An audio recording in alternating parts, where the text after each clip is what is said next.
this one for the table. And we're gonna start in on the more challenging one. So this is definitely gonna be more of a challenge. Let's see here, which side do we want to look at this? Oh, I like this side. Let's look at this side of that one. Okay, so we got some struggle in here. Let me grab another clean jar. Alright, so we got another clean jar. I'm going to open the other packet of floral preserver. Lukewarm water. Alright. Let's see what we got here. We're going to have to approach this one differently because we don't have a lot of the bushy one. So this one isn't going to have as much height to it, I don't think. Let's start. Let's start with the yellow ones. We'll kind of do a yellow base, I think. Okay, so I got these in here so that they go outward. They're not straight up and down. They're crossed so that they go outward.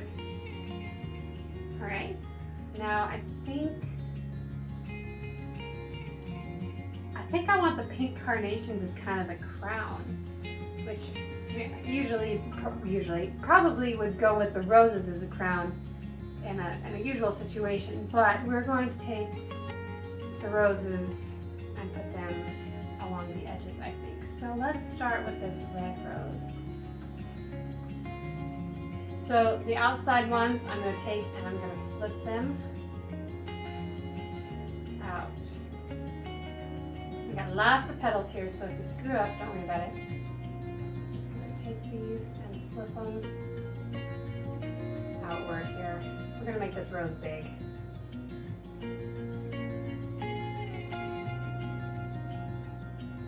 There we go.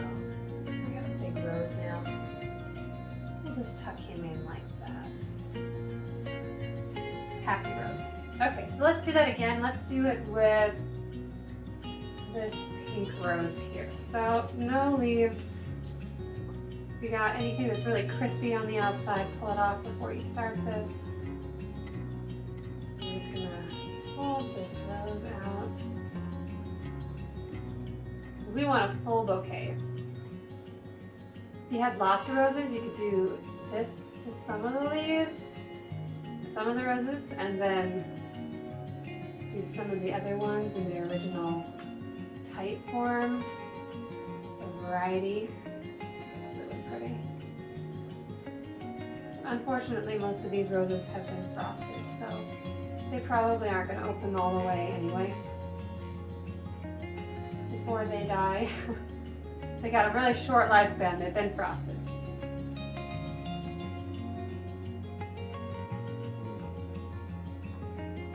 Look at that.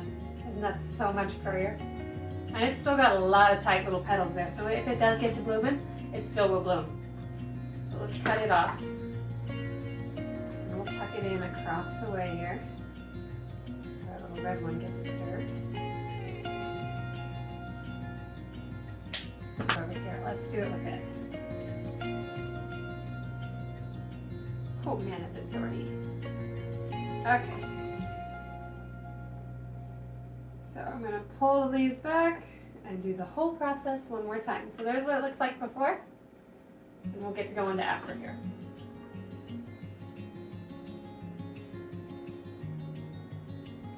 So this rose is a lot tighter. It does not want to come undone. So we're not going to make it. Lost a couple of frosty leaves there, but no big deal. Something like that. And then this one, this rose here, it's got some major prickles to it. It's got brown leaves, like it frosted hard.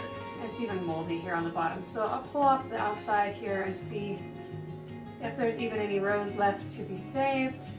Yeah, it's rotten all the way to the base. It is just falling apart. So that one is not savable.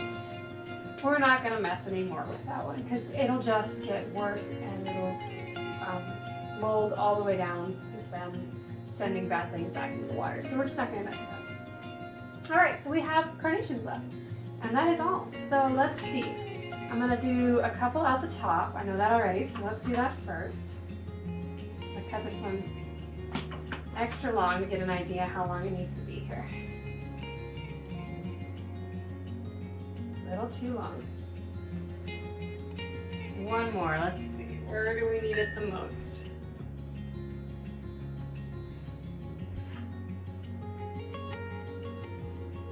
Kind of like to tuck it in here between these two roses.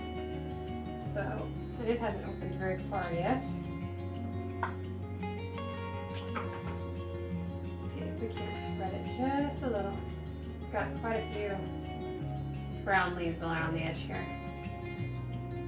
See if we can't clean that up just a little.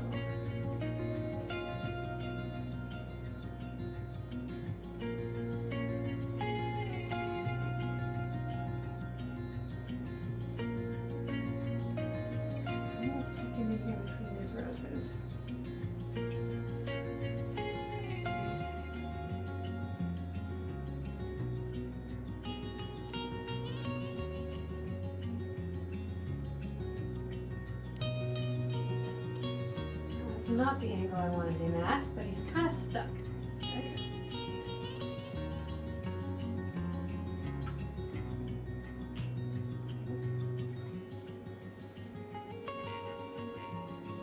There we go.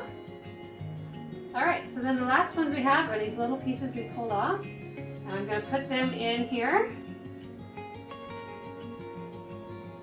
in random places to help finish the look here.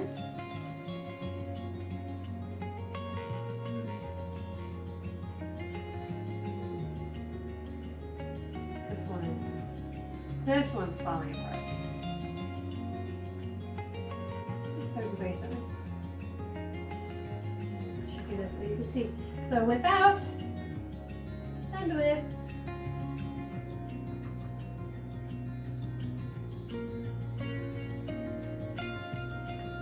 There. Didn't turn out too bad. I think I quite like it. Set it back here. Much shorter than the other one. And a little wild in the color choice. I think it kind of works. So let me clean this up and I'll be right back. So here's where we ended up. We've got the one that is a little more full. Do a 360 on it here. A little bigger display, a little looser. A lot of beautiful colors. And I do prefer this one. I like it when it's a little more wild. And then the one with the carnations, assuming there's some kind of a mum, and the roses, much smaller, but still very pretty. A kind of a strange arrangement of colors. The yellow, pink, and the red don't really work together in my head, but they kind of work together in the textures. So like the textures in this one, the flowers are very wispy and loose and open and airy and spring-like, and in this one they are more compacted and ruffled and textured, and there's just a lot more leaves, petals in this arrangement than there is in this one. Roses, chrysanthemums, and carnations. They're all very tightly woven and textured, but it is still a very pretty arrangement. I don't mind it at all. I will have one on my table and one over here on my by my backsplash, and I will enjoy them both. And I think that it very much improved the look of these flowers than where we started from. So hopefully I explained it well enough that you learned something. If not, I hope it was an enjoyable video to watch, and I hope that you'll subscribe, like, comment, follow, anything that you want to do. All of it helps my channel. Share with other people as we are trying to get our channel to grow. And I will see you in the next video. Thank you for watching. Bye.